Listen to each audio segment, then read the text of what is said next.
Salut tout le monde, on se retrouve aujourd'hui pour une nouvelle vidéo et il va s'agir de mon book haul spécial poche parce que depuis que j'ai pas fait de vidéo j'ai quand même acquis des petits livres, alors beaucoup moins qu'avant mais énormément moins qu'avant parce que je n'ai plus la place et j'ai plus les sous, mais j'en ai acquis quand même pas mal, j'espère que ça va vous plaire et on commence tout de suite. Alors je me souviens plus du tout dans l'ordre où je les ai eus, donc du coup on va faire au pif. Je me suis acheté récemment Un week-end entre amis de Sophie Kinsella paru chez Pocket. C'est un livre que j'ai acheté à la brocante, il me semble que je l'ai eu pour 1 euro, voilà, il est en bon état. Je me suis dit pour 1 euro pourquoi pas. Je n'ai même pas, pour vous dire, je n'ai même pas regardé le résumé parce que ça m'intéressait pas. Je savais que c'était Sophie Kinsella est très forte, donc du coup je me suis dit que ça allait être bien tout simplement. Et là je sais pas, du coup ça va parler d'un week-end entre amis, je ne sais même pas, du coup j'ai même pas lu le résumé, comme d'habitude. En fait je crois que c'est des vieux amis qui se retrouvent et sauf qu'ils nous disent que les années ont encorché la belle complicité d'autrefois. Au programme jeu 7 et baf. Donc ça peut être pas mal, écoutez. Ça peut être pas mal et puis pour 1 euro je pense que j'aurais rien perdu. Et comme à chaque fois je n'ai jamais de batterie quand je filme mes vidéos, ça commence à m'énerver sérieusement. Je pense que c'est l'une des plus belles couvertures que j'ai acquises il y a pas longtemps, enfin je veux dire que j'ai acquise ces mois-ci quoi. Les derniers jours de Rabbit Eyes, alors je sais pas du tout comment ça se prononce, de Anna Pantline, j'en ai aucune idée, je ne comprends pas l'écriture. 9 jours, c'est ce qui reste à vivre à Mia Hayes, surnommée affectueusement Rabbit. 9 jours après plusieurs mois de combat. Il me disait beaucoup, il nous disait beaucoup à toutes les deux avec une amie parce qu'on l'a acheté la même chose en même temps. J'ai très hâte de me plonger dedans, mais je garde ce livre pour vraiment une occasion spéciale et où je me mettrai à fond dans un livre parce que je sens qu'il va beaucoup me plaire et j'ai pas du tout envie de gâcher ma lecture. Ensuite, je ne sais même plus quand je l'ai eu et j'espère qu'elle va pas tomber sur mes vidéos parce que c'est un cadeau. Il me semble qu'elle me l'a offert à Noël ou à mon anniversaire, j'en ai aucune idée, je suis désolée. Possesseur, le tome 1 de Jonah Wild et la série entière s'appelle Reaper Motorcycle Club et ma copine me connaît très bien parce que regardez la couverture. C'est quoi, c'est un motard ou je ne sais pas, biker torride est-il ange démon, moi il m'en faut pas plus. Il m'en faut pas plus, 7,60 chez Milady et si j'en ai bien écouté ma copine, il me semble que c'est des très bons livres. Du coup voilà, j'ai pas trop envie de me plonger dedans. Je sais que c'est un biker, je sais qu'il est torride, voilà, il m'en faut pas plus. Ensuite, j'ai acheté, il me semble à Easy Cash, c'est ça, pour 2 euro, j'ai acheté Un jour avec toi, non pour Un jour avec toi, pardon, de Gail Forman, pour 2 euro en Gail Forman. On va pas se plaindre, n'est-ce pas? Alors là, ils me disent, peut-on tomber amoureux en une journée? Oui, parce que je lis jamais les résumés, c'est un truc de ouf quand même. Hein. En fait, c'est une fille qui est américaine, lui il est hollandais. Il me semble que, si je comprends bien, cette fille est plutôt bien rangée, bien, comment on dit, dans une bonne classe, si je peux dire ça comme ça. Lui est acteur, libre, sans attache et... En fait, leurs chemins vont se croiser lors d'une représentation de Shakespeare. Et il me semble que sur un coup de tête, ils vont aller à Paris et ils vont passer une journée et une nuit inoubliables. Donc à mon avis, d'où le titre Pour un jour avec toi. Je suis mitigée sur ce livre parce que j'ai vu beaucoup de critiques négatives et vu que j'ai lu Si je reste, c'était vraiment un livre coup de cœur. J'ai un peu peur d'être déçue, mais écoutez, pour 2 euro. Hein. Ensuite, vous l'avez déjà vu parce que je l'ai déjà montré dans une autre vidéo, mais j'avais quand même envie de le remettre ici. Je me suis acheté Attachement de Rainbow Rowell à Easy Cash, 2 euro. Il est en superbe état et dédicacé pour le coup. J'ai juste marqué Mélanie avec la dédicace de l'auteur. Je l'ai rencontré au salon du livre cette année. Et là en fait, c'est un gars qui s'appelle Lincoln, qui est un petit geek et qui va être embauché dans une entreprise pour en fait contrôler les emails des employés. Et il va tomber, c'est un peu bizarre quand même ce truc, et en fait il va tomber sur une conversation de 2 copines de bureau qui s'appellent Beth et Jennifer, et lui va tomber directement amoureux de Beth. Histoire de relation au bureau, pourquoi pas, j'en ai pas lu tant que ça, et 2 euros. Ensuite, un achat qui date beaucoup parce que c'était un achat de Noël, je me suis acheté Le Bonheur au pied du sapin de Holly Jacob. Et en fait, à Harlequin, je sais pas si vous savez, mais ils ont énormément de bijoux de Noël. Et j'étais dans une période où il fallait que je m'achète absolument des livres de Noël et je n'ai même pas regardé les résumés et il me semble que j'en ai pris pas mal, j'en ai pris 1, 2, 3, j'en ai pris 4 comme ça sans regarder les résumés.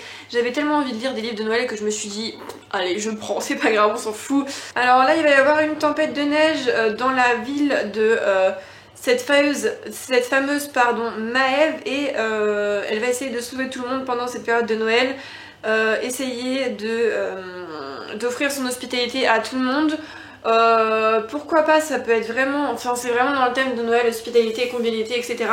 Donc voilà, pour le coup celui-ci il sera lu dans quelques mois, mais c'est pas grave, du coup je l'ai acheté 7,90 € et voilà, hâte de me plonger dedans, mais hâte d'être en hiver également parce que j'en peux plus de cette chaleur là. Ensuite j'ai commencé à lire un autre livre et je suis en plein débat dans ma tête de me dire est-ce que je continue ce livre ou est-ce que j'attends Noël pour le lire, et franchement je ne sais pas quoi faire du tout.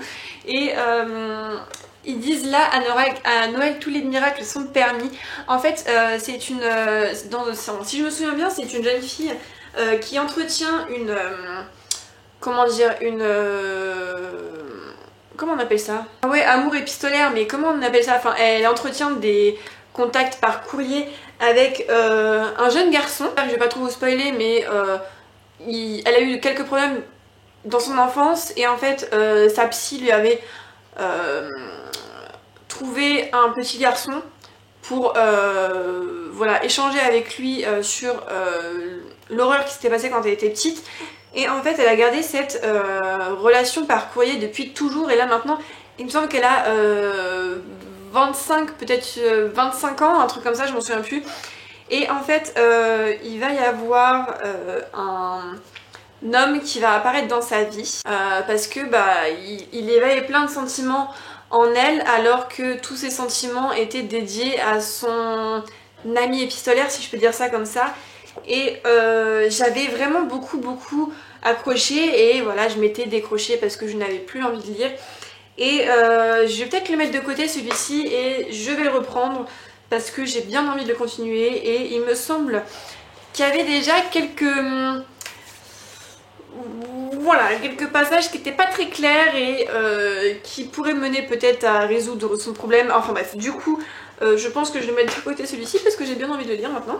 Ensuite, je me suis acheté Un Noël pas comme les autres de Sheila Roberts paru chez Harlequin. Si vous l'avez bien remarqué, les couvertures de Noël d'Harlequin sont juste splendides. Enfin, je veux dire, moi en fait, voilà, je peux pas résister à des couvertures de Noël comme ça. Des couvertures de base, normalement, quand elles sont magnifiques, je peux pas résister, mais alors quand ça parle de Noël, c'est encore pire. Alors là, en fait, ça va être l'histoire de 3 filles. Et ces 3 filles, leurs ex vont revenir pour Noël. À mon avis, il s'était passé des trucs pas très nets et je pense pas qu'elles ont envie de les revoir. Mais je pense évidemment, comme tous les téléfilms de Noël, qu'elles vont se remettre avec leurs ex à mon avis. Voilà, un autre livre de Noël que je ressortirai pendant l'hiver. Queen!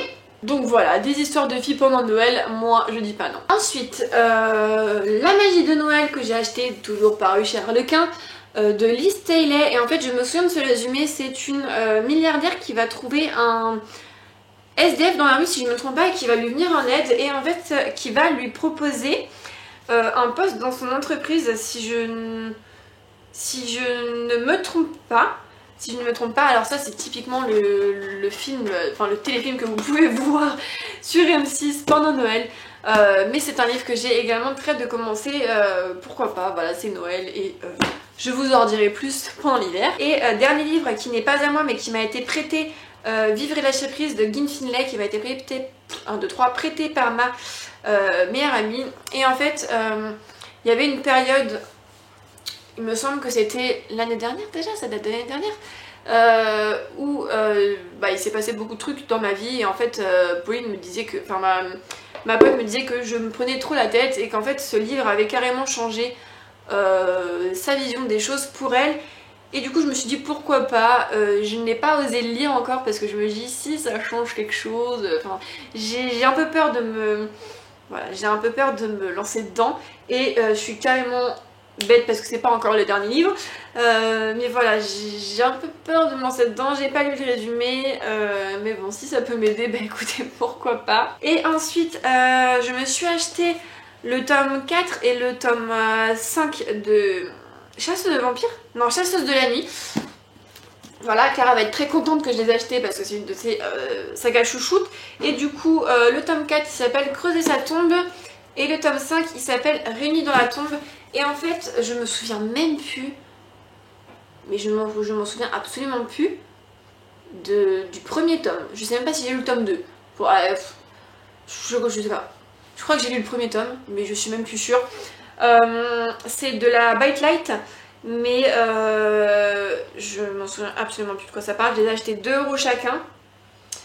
Et je sais absolument plus de quoi ça parle. Voilà pourquoi il faut toujours terminer une série. Voilà, faut pas s'arrêter au beau milieu de livre. Pourquoi? Mais pourquoi? Mais combien de fois ça m'arrive des trucs comme ça? C'est un truc de ouf, je comprends pas. Franchement, j'ai un conseil, terminez vos séries avant d'en commencer d'autres. Parce que si vous avez les mémoires de poisson comme moi là, ça parle de quoi déjà? Il me semble que le mec c'est un vampire et que elle c'est peut-être pas un vampire et qu'elle est peut-être tombée amoureuse de lui. Mais il y a plein d'histoires comme ça. Oh, je m'en souviens plus. Bah alors là, voilà, c'est voilà. Typiquement le truc qu'il ne faut pas faire. Prenez exemple parce que je suis typiquement l'exemple à ne pas suivre en fait.